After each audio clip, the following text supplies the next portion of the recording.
¿Cómo les va? Buenas noches. Buenas noches, Lick. ¿Están por aquí? Buenas noches, licenciado. Buenas noches, Nilsa. Buenas noches a todos. Voy a poner acá mi presentación. Así acá. ¿Algún tema que tengamos que retomar? Tenemos el espacio de siempre para analizar aspectos de sesiones anteriores. Por favor, usemos el espacio mientras logro poner mi presentación a la vista.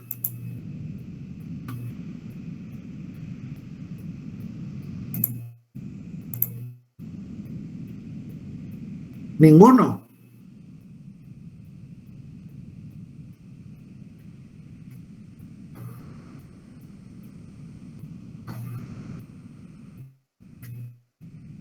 No puede ser, no hay ningún tema con el que tengan dudas de sesiones anteriores.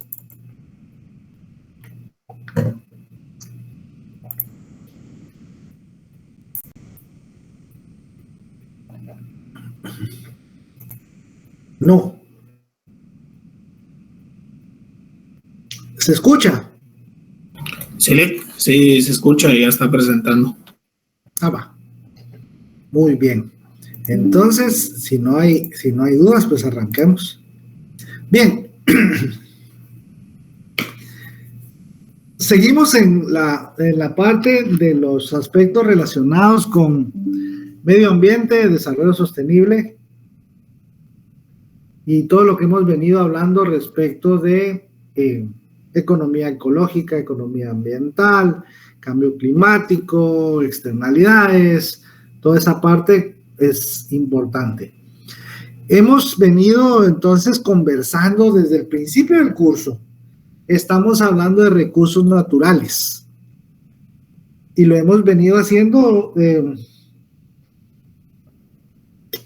respecto de que los recursos naturales forman parte del factor de producción tierra, o a la base natural, todo está ahí, pero es preciso establecer la primera división que hay respecto de recursos naturales.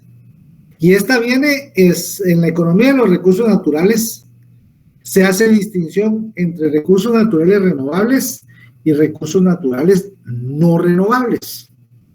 ¿Cuál es la principal característica de estos recursos? Sucede que los recursos naturales renovables, en términos de generaciones humanas, estos tienen la capacidad de rehabilitarse en periodos relativamente cortos, en generaciones humanas. 30, 40, 50 años, dependiendo del tipo de recurso, dependiendo del caso. A veces un poco menos, 5, 8, depende. Ahora, el caso contrario.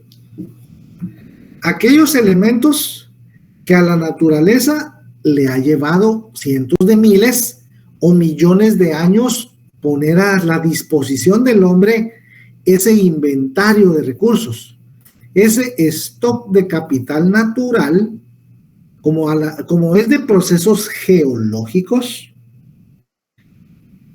van a tardar muchas generaciones humanas.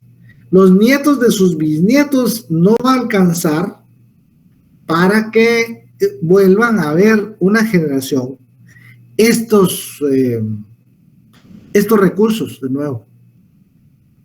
Le llevaron a la naturaleza cientos de miles o millones de años conformarlos. Por eso es que cuando entran en el ciclo de extracción, cuando empiezan a utilizarse, entran en su etapa de agotamiento. ¿Duda con esto?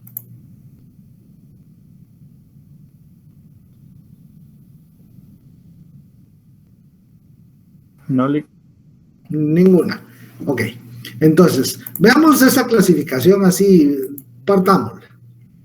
Los renovables, vamos a hablar de recursos hidrológicos o hídricos, agua, recursos forestales, que es el bosque, biodiversidad. Cuando hablemos de biodiversidad, vamos a hablar de genes, especies y ecosistemas. Los recursos hidrobiológicos, que son los recursos pesqueros. Vamos a hablar acá tanto de la producción de acuicultura como de la pesca extractiva, refiriéndonos a los hidrobiológicos. Un caso particularmente especial es el del recurso edáfico, el suelo. Ven acá, que en los no renovables está el edáfico y el lítico. Veamos aquí, los que están así en este mostaza son los recursos del subsuelo, que es el sistema lítico. Acá están los hidrocarburos, petróleo, gas natural, carbón mineral. Y los minerales, minerales metálicos y minerales no metálicos. Ahora bien, acá remarquémoslo. El suelo es una instancia intermedia entre estos dos. Para muchos autores, el suelo es efectivamente una formación geológica. Por lo tanto, debería de corresponder automáticamente a los recursos naturales no renovables. Sin embargo, tiene la característica de que es la parte más superficial del sistema edáfico.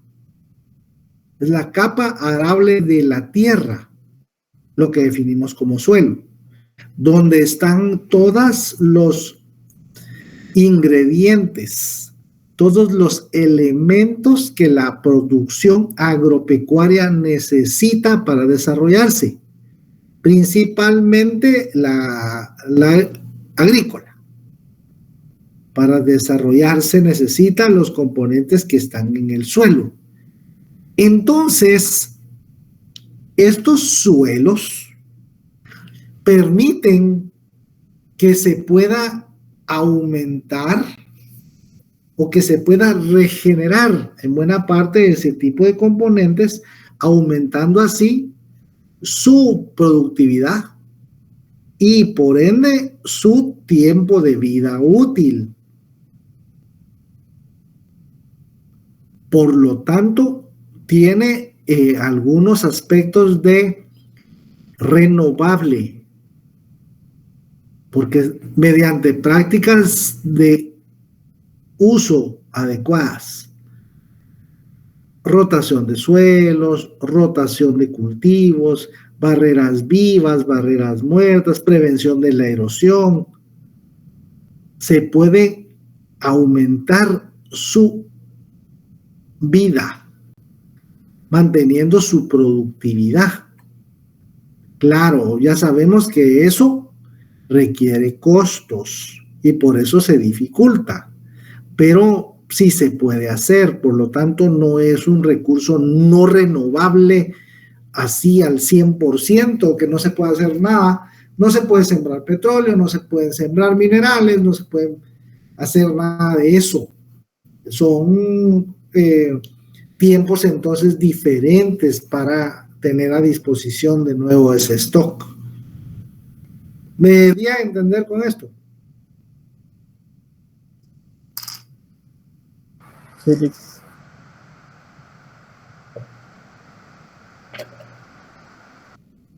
Bueno, empecemos entonces con el tema de los recursos hidrológicos o recursos hídricos. Aprendimos en la primaria o en la secundaria que el agua, la fórmula que era de H2O, corresponde a un elemento o un cuerpo formado por la combinación de un volumen de oxígeno y 2 de hidrógeno. O en el orden, si quiere, 2 de hidrógeno y 1 de oxígeno, es lo mismo. Que en su estado natural es incoloro, insípido, pero en pequeñas cantidades. Ahora, cuando la cantidad aumenta, particularmente ya sobre grandes masas, océanos, ríos, lagos, ya tiene colores diferentes. Ya también ahí entran en juego otros elementos. El agua es el disolvente o solvente por excelencia. Prácticamente lo disuelve todo. A temperatura de 0 grados se congela y a 100 grados se evapora. Es sin duda el elemento más importante para garantizar la vida. Sin agua no hay vida. Algunos científicos dan fe de que mientras no había diversidad biológica o no mucha en la parte continental del planeta, en el mar ya se evidenciaban muchas formas de vida, diversas y abundantes.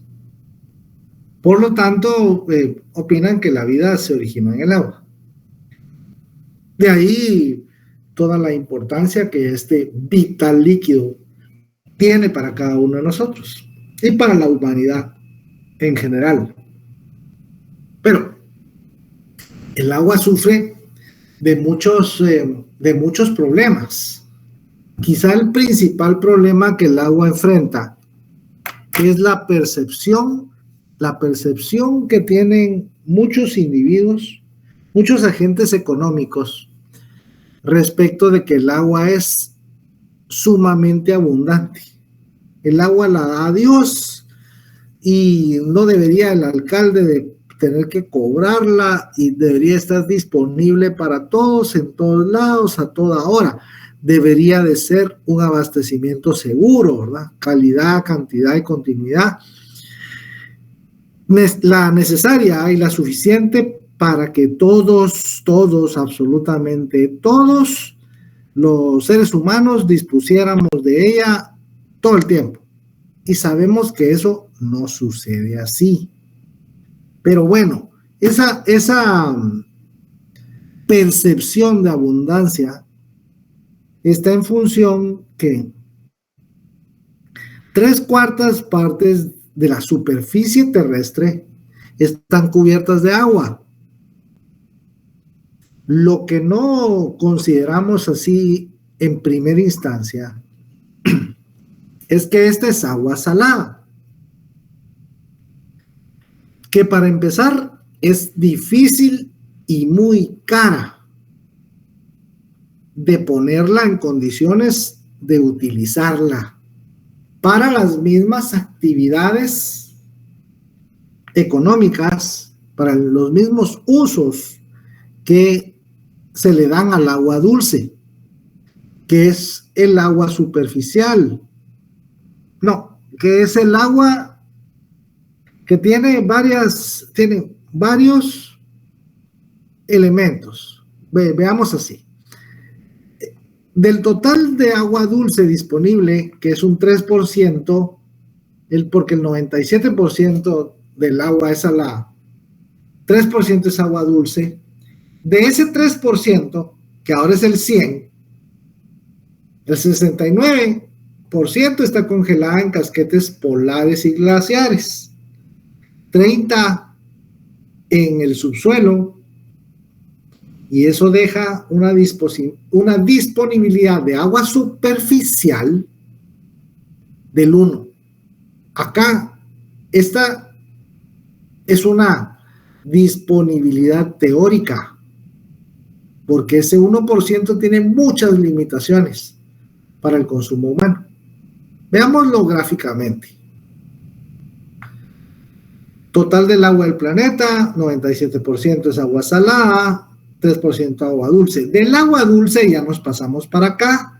Del total del agua dulce, 69% capturada en casquetes glaciares y polares, 30% en el subsuelo, agua superficial, 1%. Del agua superficial, de este 1%, el 87% en lagos, 11% en pantanos y 2% en ríos, que son reservorios de agua dulce, importantes todos.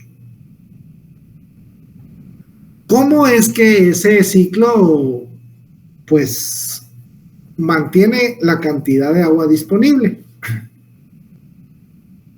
Recuerden que comentamos de la acción de la energía solar sobre todos los procesos bióticos.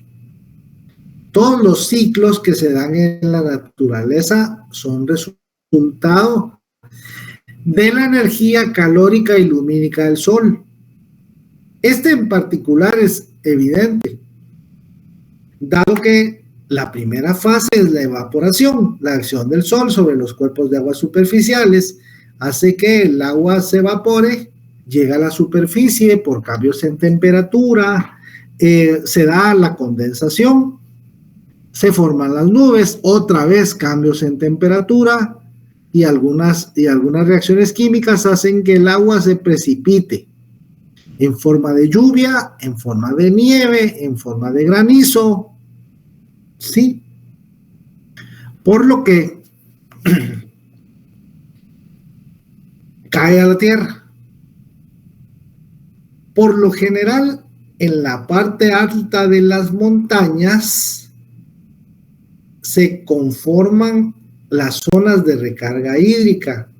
Por eso es importante que aquí en la parte alta de la cuenca, ya vamos a ver qué entendemos por una cuenca, haya cobertura vegetal, principalmente cobertura forestal, para que el agua que esté ahí no escurra toda en lo que se conoce como escorrentía por la tierra, sino que un porcentaje importante se infiltre.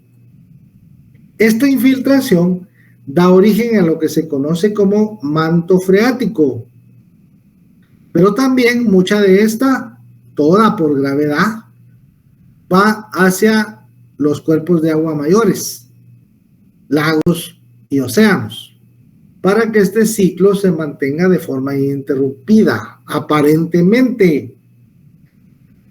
¿Por qué? Porque resulta que hay múltiples actividades humanas.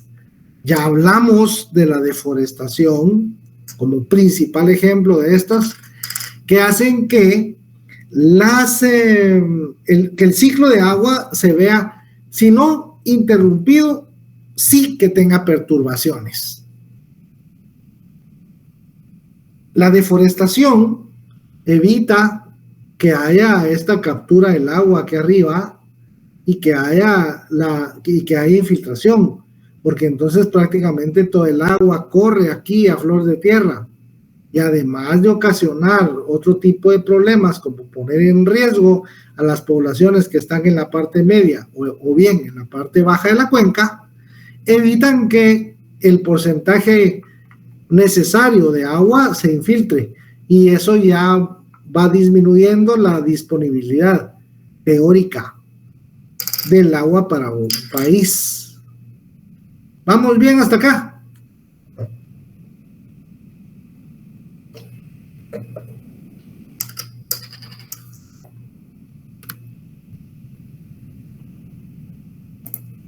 De mi parte, sí, licenciado, todo claro, gracias. Gracias, Michael. Solo Michael está en la clase. ¿Ustedes están prestando atención? Yo espero que sí. Sí, de mi parte todo claro también. Sí, licenciado, aquí estamos. Todo claro. Vale, gracias. Sí, porque ya hablamos de ese tema de las dudas y que hay que plantearlas. Por cierto, ya vieron que el próximo examen parcial es el 10 u 11 de abril, ¿verdad? ya tienen los documentos que van a formar parte de esa evaluación. Es necesario entonces que que empiecen a leerlos. Continuemos. Bien. Guatemala, por su posición geográfica y el relieve, el perfil que tiene el país, su relieve montañoso, se forman en Guatemala 3 grandes divisorias continentales de agua. Estas divisorias continentales se conocen como vertientes. Las 3 vertientes para Guatemala son la del Golfo de México, la del Mar Caribe, de la parte del Atlántico, y la cuenca del Pacífico, la vertiente del Pacífico. Cada una de estas vertientes tiene ríos que forman cuencas. Vertientes y cuencas. Vertientes 3. Golfo de México, Mar Caribe o del Atlántico, Pacífico. Y cada una de estas, particularmente la del Pacífico, que es la que tiene 18 cuencas hidrográficas, el Golfo de México 10 el Caribe, van conformando las 38 cuencas hidrográficas, estas que se ven acá con los numeritos, cada uno correspondiente a cada vertiente, que conforman las cuencas hidrográficas para Guatemala. 3 vertientes, del Pacífico, del Caribe y del Golfo de México. La más grande, la del Golfo de México, que tiene 50.640 kilómetros cuadrados. Tenemos una gran frontera con este país, toda esta parte de acá. En función del relieve, el agua va a drenar para este lado, eso es lo que quiere decir. Acá va a drenar para acá y aquí va a drenar para este lado.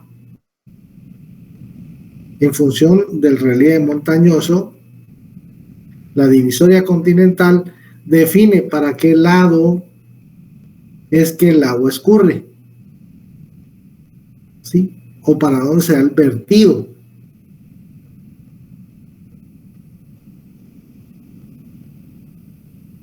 ¿Qué es una cuenca hidrográfica? Una cuenca hidrográfica es una unidad territorial donde el agua cae por precipitación. Entonces acá podemos ver, se observa la imagen.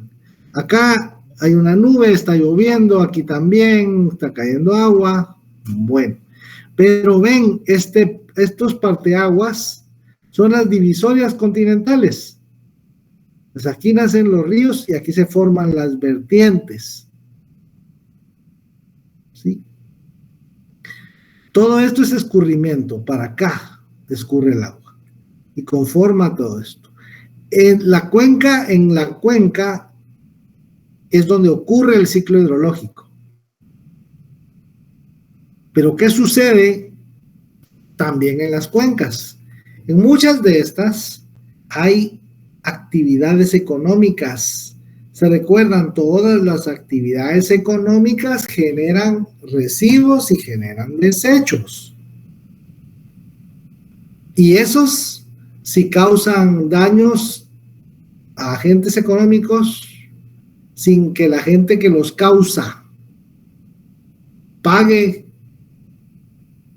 o compense, ¿qué forman?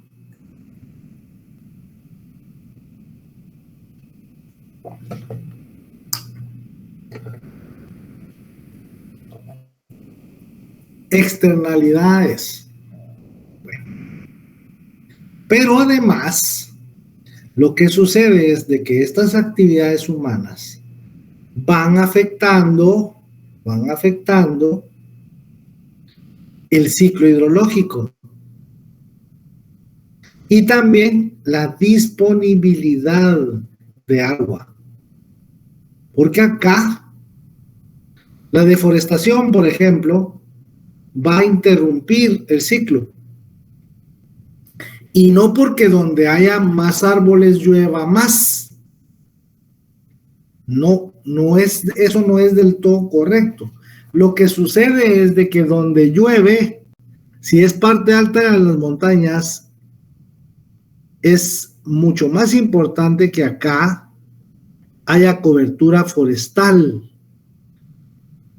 ¿Para qué? Para que se den las funciones de lo que los árboles hacen. Los servicios ambientales que prestan son sumamente importantes para poder, para que los ciclos funcionen bien. Lo mismo sucede con el ciclo del agua.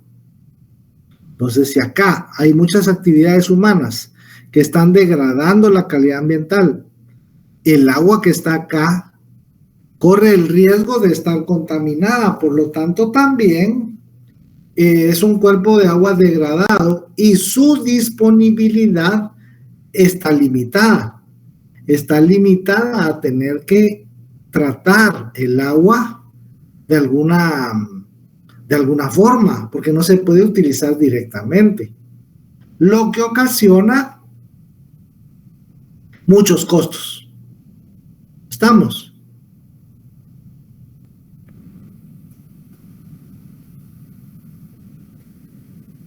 Sí, licenciado. Muy bien. Ahora,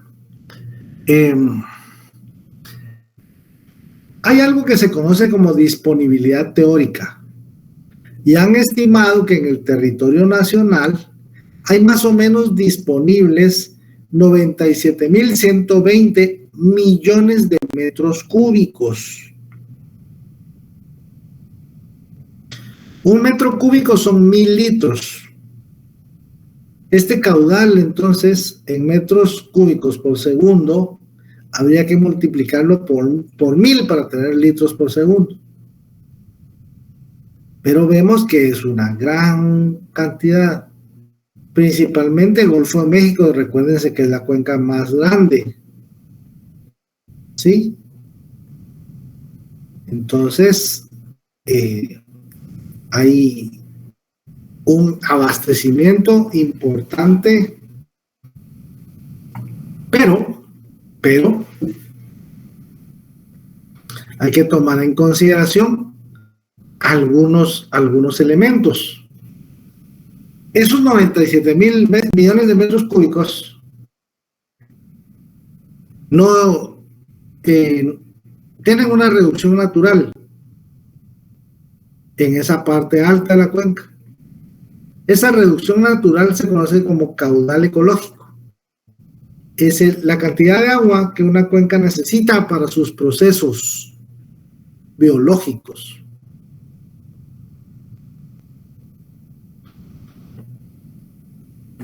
Hay que restar también las pérdidas por contaminación, por lo que entre el caudal ecológico y la contaminación va quedando, tal como lo vemos acá, del agua dulce disponible, el 57% es agua subterránea y el 43% es agua superficial. Estimaciones para Guatemala. Pero a este 100 le quitamos 65%,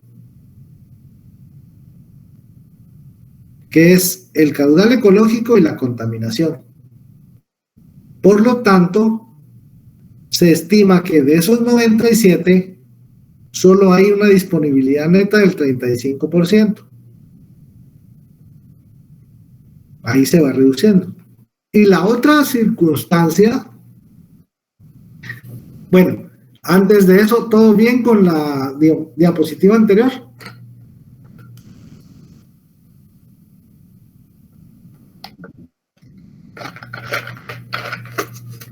La otra circunstancia es de que no en todo el país llueve igual. Hay lugares donde la precipitación anual es mucho mayor. Y esto podemos verlo acá en estos dos mapas.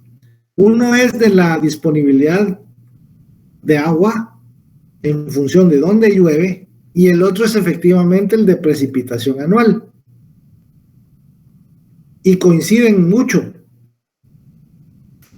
En función de observar que, de acuerdo con este mecanismo de semáforo, la parte roja es la que tiene problemas. Mientras más intenso es el rojo, mayores problemas tiene de estrés hídrico. El verde es un exceso de precipitación. Concuerdan correctamente con el de precipitación anual del MAGA relativamente más reciente, donde vemos que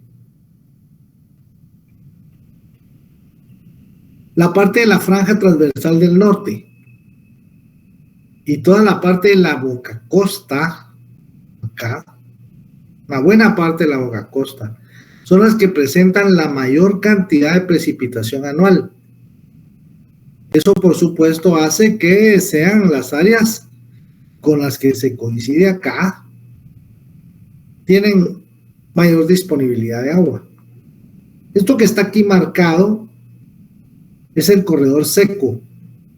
Pero este corredor seco, como podemos observar acá de este más reciente, se ha ido extendiendo mucho más. ¿Dudas?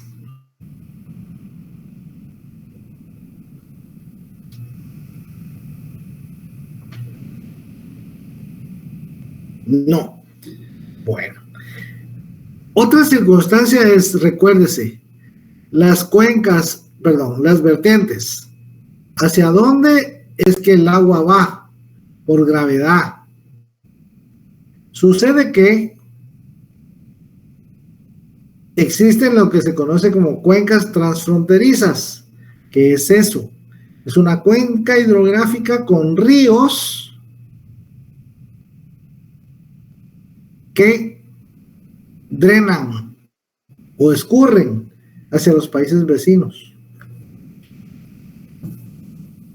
Para el caso de México, es donde se observa la mayor cantidad de cuencas en frontera, que es este CF. Y eso es, pues, particularmente visible en función de que es el país con el que mayor frontera se tiene.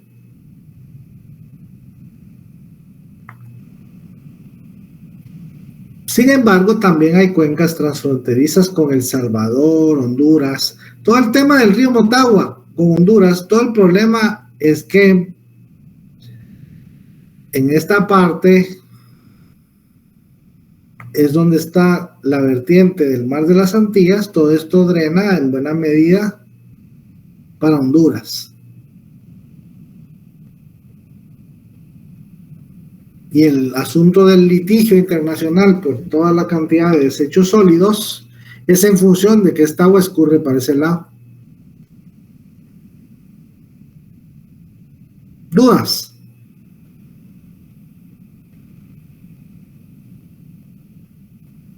¿No dudas? ¿No comentarios? Yo tengo una pregunta. ¿Cómo es que, bueno, sería más que todo, quién es el que se encarga como de medir cuánto agua tenemos? ¿O cómo es que hacen ese cálculo? Ya, bueno, en buena medida es una mezcla de trabajo entre INSIBUME, Ministerio de Agricultura y otros institutos a nivel internacional que hacen ese tipo de mediciones. ¿Cuánto es el agua que está disponible en función de establecer? Se recuerda cuando veíamos los temas de cambio climático, ¿verdad? Sí se recuerda. Sí. ¿Qué entendíamos por Clima. ¿Qué entendemos por clima?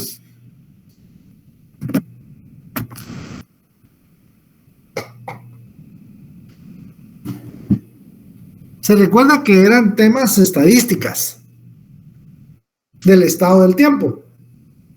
Entonces se tienen ya mediciones respecto de cuánto llueve en cada lugar, en función, por supuesto, del comportamiento histórico. Han habido muchos elementos que han cambiado,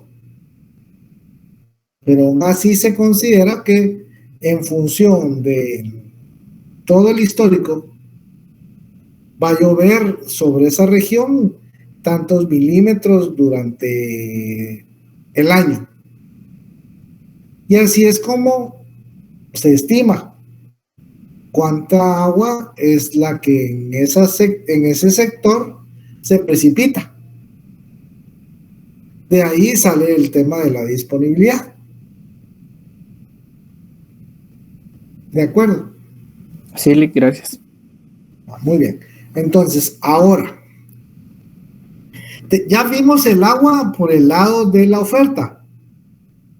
Ahora toca analizar cómo se usa. Ese es el análisis por el lado de la demanda. Recuerde que todas las actividades humanas, todas, absolutamente todas, necesitan agua.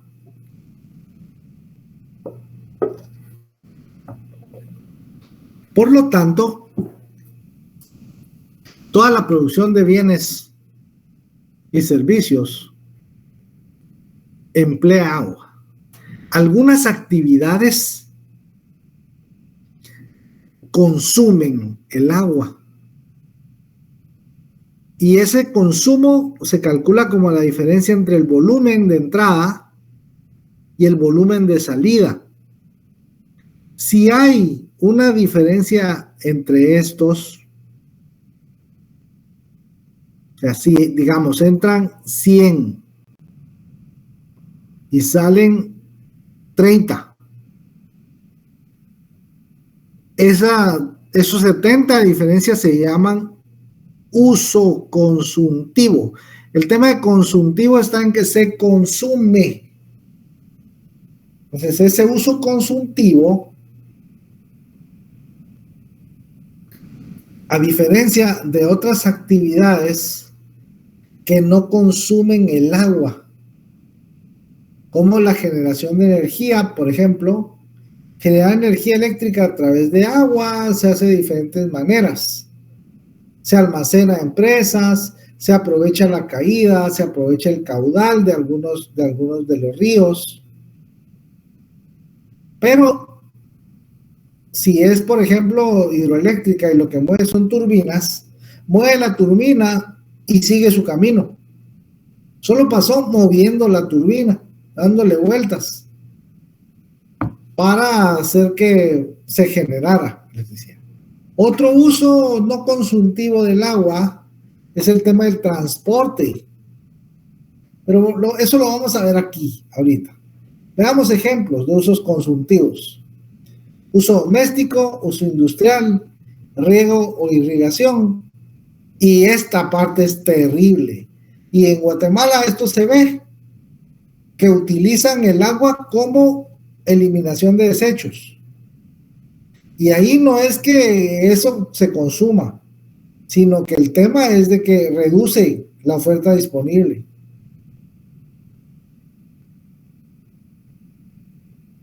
Ahora, los usos no consultivos,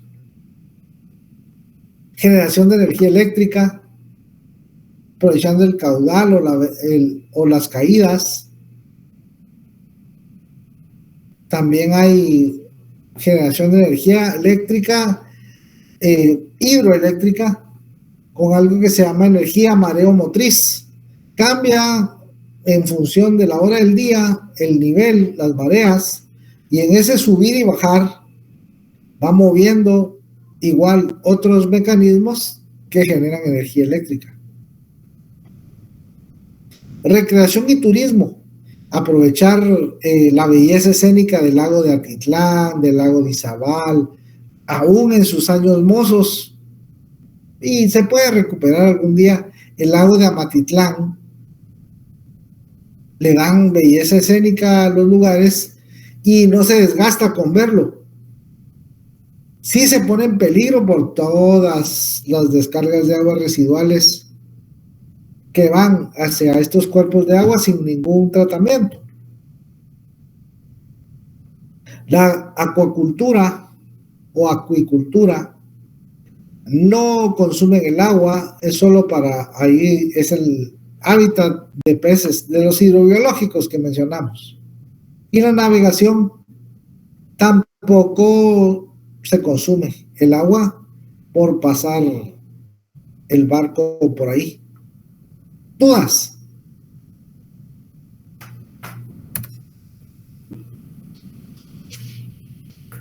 Este es un ejercicio que hicimos en el salón anterior porque surgió una duda de uno de sus compañeros, y su compañero lo que mencionaba es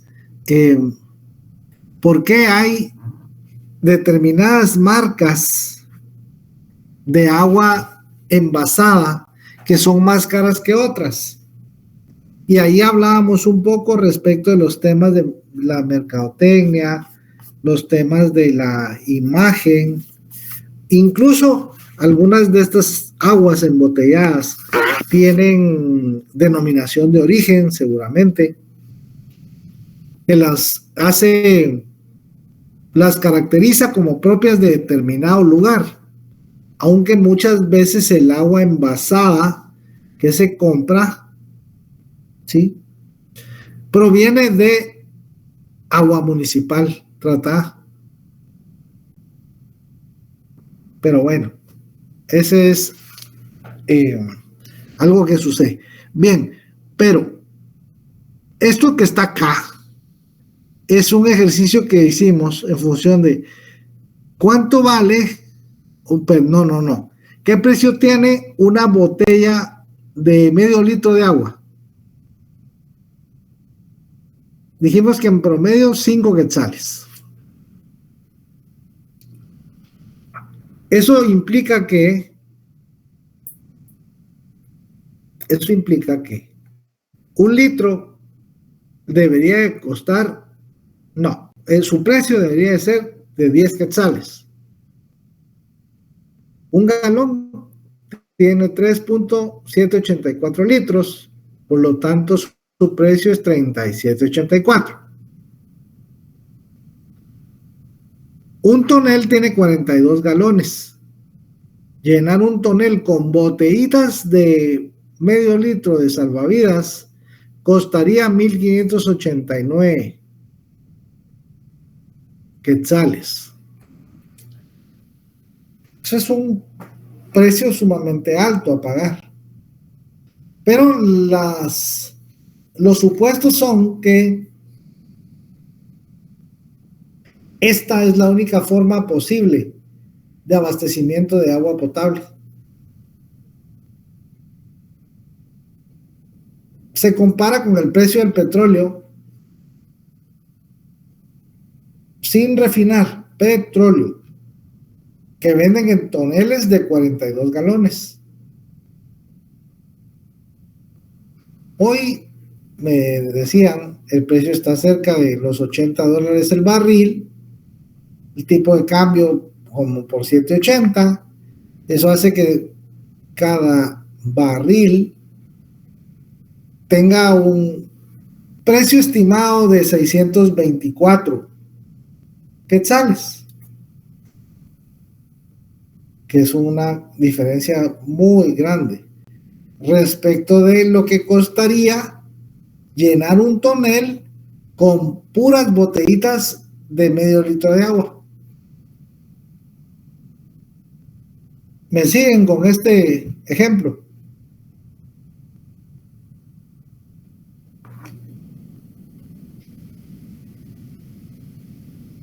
Sí. Ya.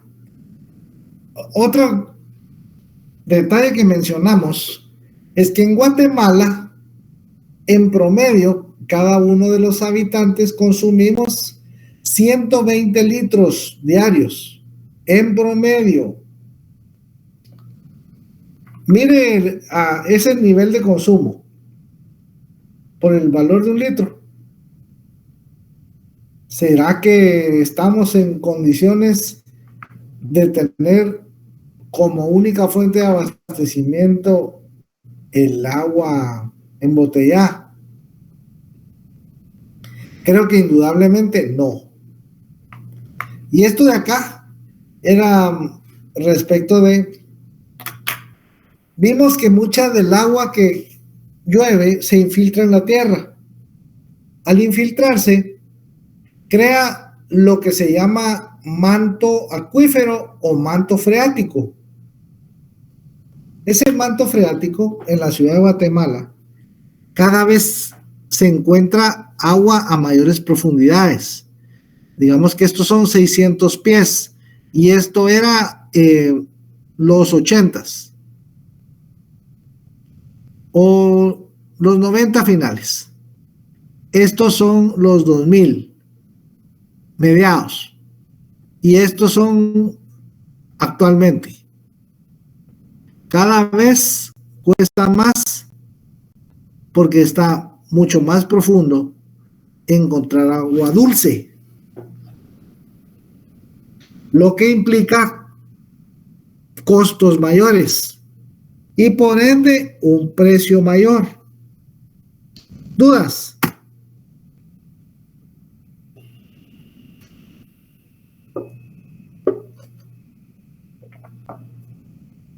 Ninguna. Por el momento no le. Bueno. Ok, entonces, para Guatemala, una estimación al 2020, en función de las principales, el origen por el lado de la producción del PIB, tiene estas actividades. Un cálculo rápido dice que agricultura emplea el 34% del agua disponible.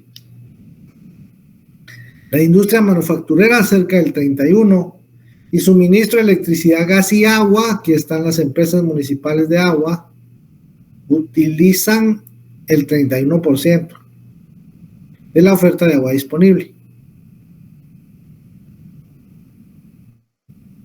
¿Estamos?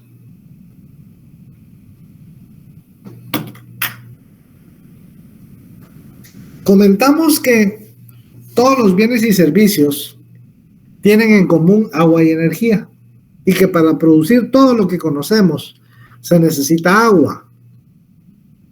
Es agua que se necesita para producir cualquier bien o servicio se conoce como agua virtual. Entonces, el agua virtual tiene algunas mediciones. Esta, por ejemplo, dice que para producir 1 kilogramo, estas son 2.2 libras de carne de res, se emplean 15.500 litros de agua, desde el alimento de la res hasta su beneficiado y su distribución para el consumidor final, se consumen 15.500 litros.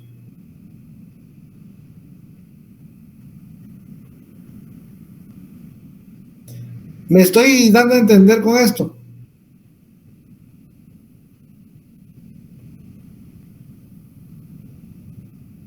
Sí, Ya. Ok. Como cualquier otro factor de producción, recuerde que el agua tiene más de un uso o destino posible. Eso es, tiene objetivos en competencia. Agricultura, generación de electricidad, agua para consumo humano, agua para industria.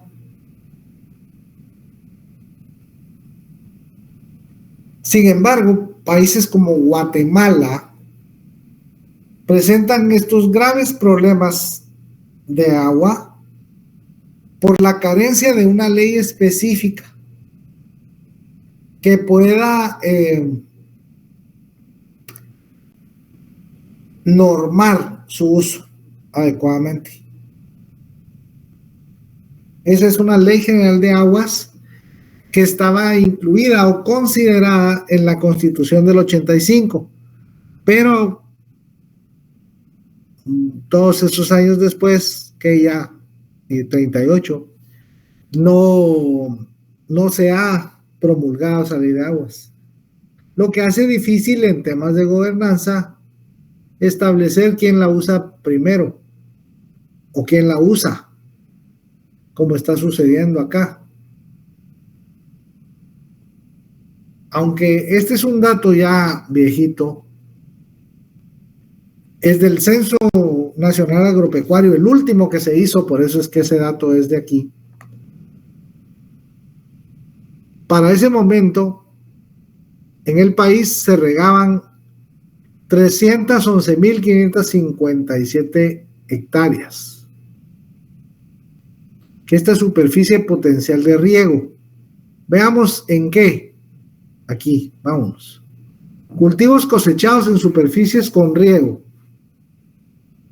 Maíz, pero este no es el maíz de los pequeños y microproductores. Este es el maíz de los comercializadores.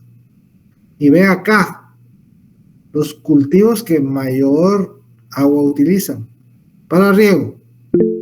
Adelante. Era la asistencia, Lic. Disculpe. Muy bien. Perfecto. ¿Se recuerdan entonces? Eso lo comentamos también en el salón anterior. ¿Dónde se encuentran estos cultivos? En la gran propiedad. Y esa gran propiedad, al contrastar con estos de precipitación pluvial, podemos ver dónde es que la mayoría se encuentra. Aprovechando ese nivel de precipitación que hace que haya mucha agua disponible. Vean, según FAO, otra medición. Entre 2003 y 2010 hubo un incremento en la cantidad de riego agrícola. Partiendo de este dato, vienen y calculan para 2010 que el 61% del agua para riego era para caña de azúcar y palma africana, 22% banano, plátano y melón, y el 17% restante en un rango amplio de otros cultivos. Otra vez, una gran cantidad de recursos para unas pocas actividades y un porcentaje bajo para otras muchas actividades que también necesitan del recurso. ¿Me estoy dando a entender con esto?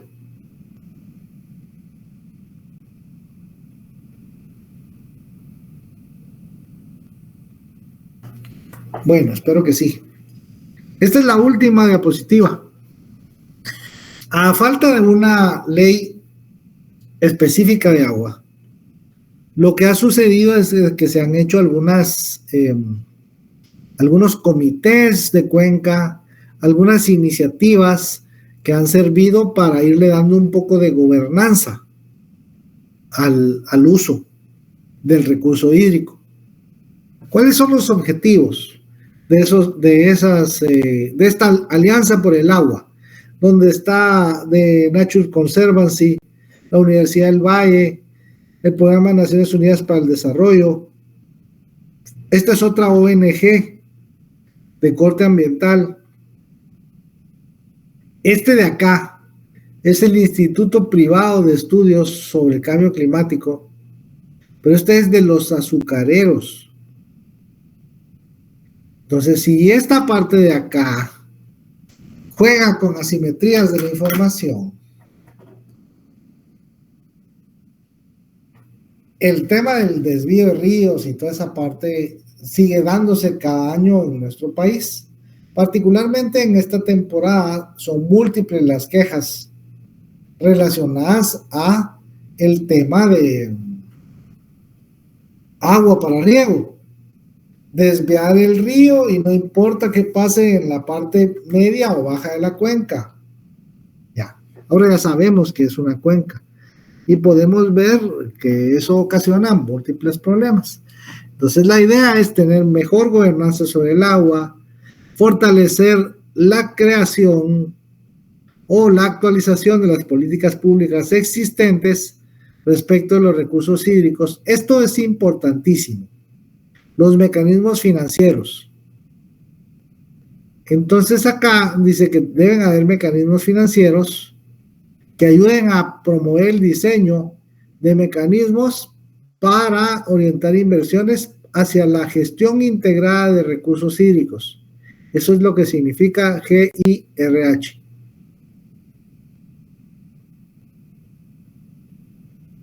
Y otro componente importante es el de investigación e información, y el último, el de comunicación y sensibilización. Regresémonos a este de acá. Si esta fuera la única forma posible de abastecerse de agua potable para su consumo doméstico, usted estaría en la posibilidad de gastar la misma cantidad de agua que gasta hoy. Pregunta abierta al foro.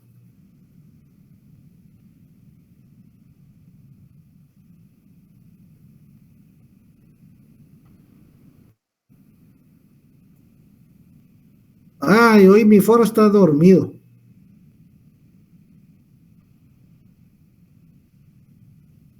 Sin asistencia, el plano, Bolica. Yo creo que sí.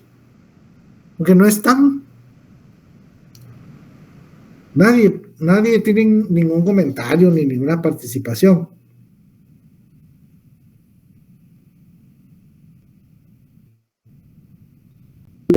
Sí, César, adelante.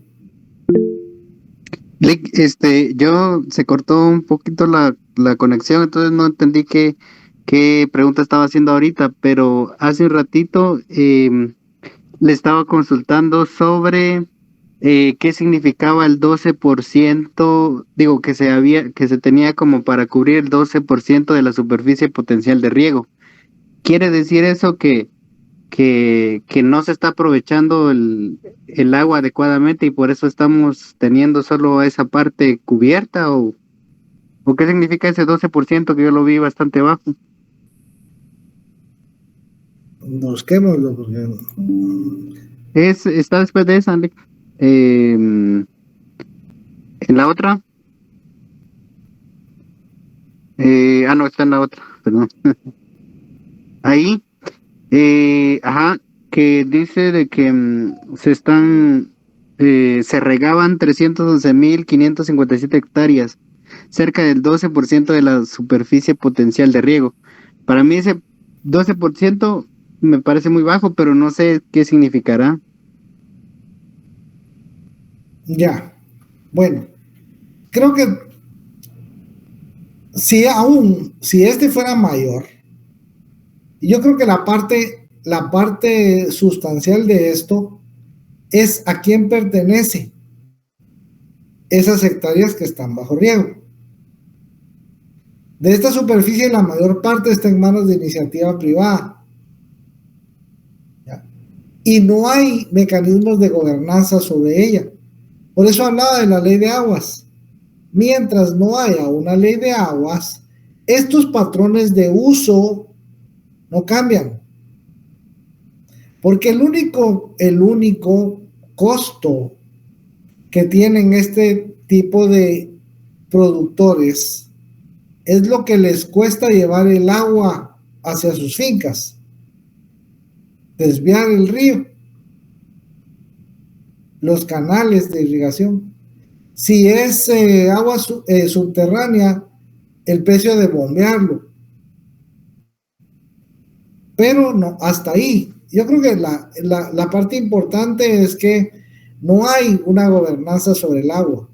No hay políticas gubernamentales por parte del MAGA ni de parte de nadie para utilizar de mejor manera el agua disponible.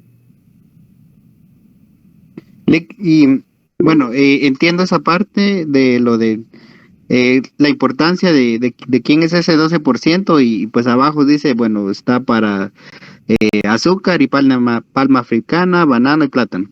Entonces, pero ahorita la duda que yo siempre he tenido con la ley de aguas es, o sea, para cuál sería el objetivo, porque en teoría el día de hoy el uso del agua es como que más libre de alguna forma. Entonces, si lo regulamos, o sea, ¿qué es lo que se pretendería introducir? Digamos, limitar la cantidad de agua de uso. O sea, eso de alguna forma no afectaría de alguna forma la producción agropecuaria o agroindustrial. Ahorita les respondo eso. Ujú. Vea, es a nivel internacional, esto de acá, esto de mecanismos financieros, esto que está aquí. A ver, acá, mecanismos financieros, dice. Dentro de esos mecanismos financieros para orientar inversiones a gestión integrada de recursos hídricos, a nivel internacional, hay varias figuras de esto, que son tarifas y cánones. El que se me viene a la memoria es uno que se llama canon ambientalmente ajustado. Y ese canon ambientalmente ajustado, voy a dejar de compartir aquí y voy a compartir esto.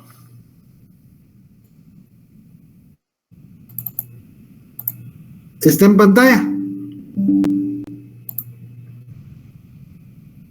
Clic. Va. Esta es algo que se llama canon ambientalmente ajustado. Y es una ley que emitió Costa Rica ya, hace algunos años, precisamente para regular el uso del agua. Cada uno de los usuarios utiliza en forma diferenciada el agua. Es lo que veíamos en función de en qué se usa en Guatemala.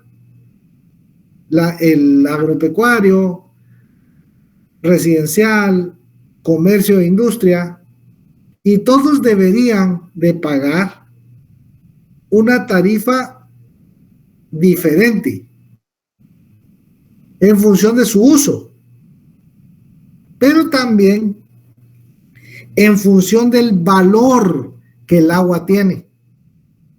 Porque mencionaba que muchas veces los costos que las actividades tienen es solo meterla en un canal, meterla en un tubo o bombearla. Esos son costos de abastecerse de agua. Pero no se están incluyendo, y eso sí lo haría la tarifa o el canon, el valor que tiene el recurso hídrico. Recuerde que todos los recursos naturales generan bienes y generan servicios ambientales, los cuales se interrumpen si usted desvía un río o si la actividad desvía un río en la parte media o en la parte baja, depende de dónde sea la desviación, van a haber cambios importantes respecto de cómo funcionan las cosas por no disponibilidad de agua. Esos costos deberían de considerarse.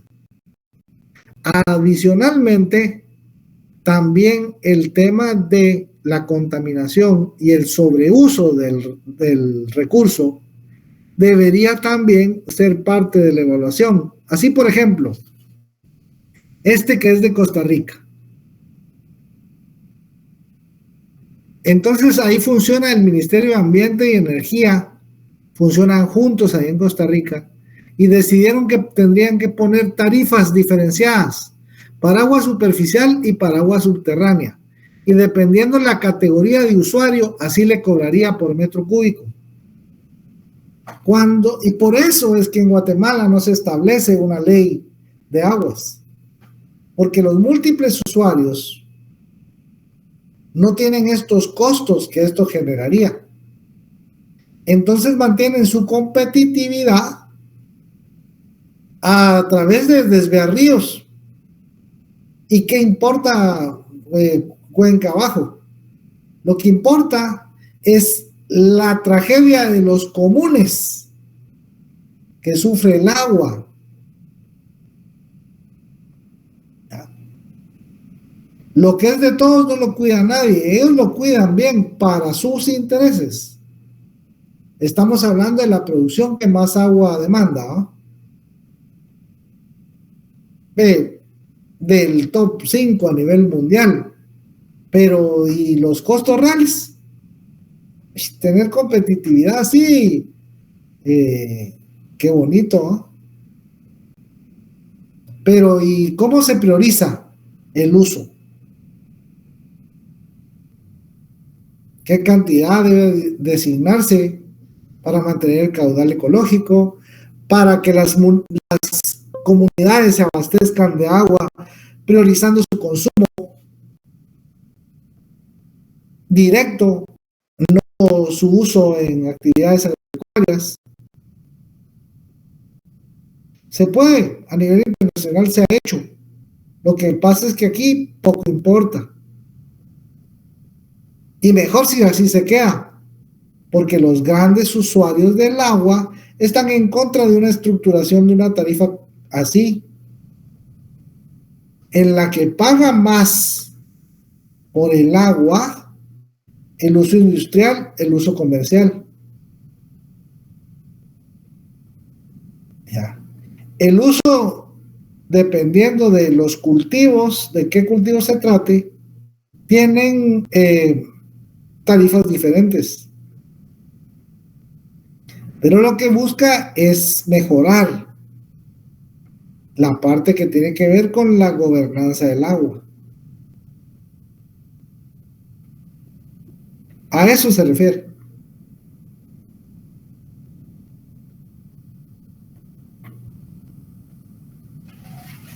Gracias, Lick.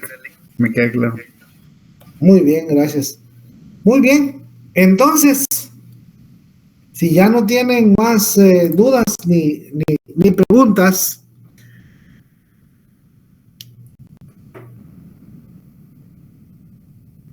por mí, nos vemos el jueves, Dios mediante. Bueno, Lick.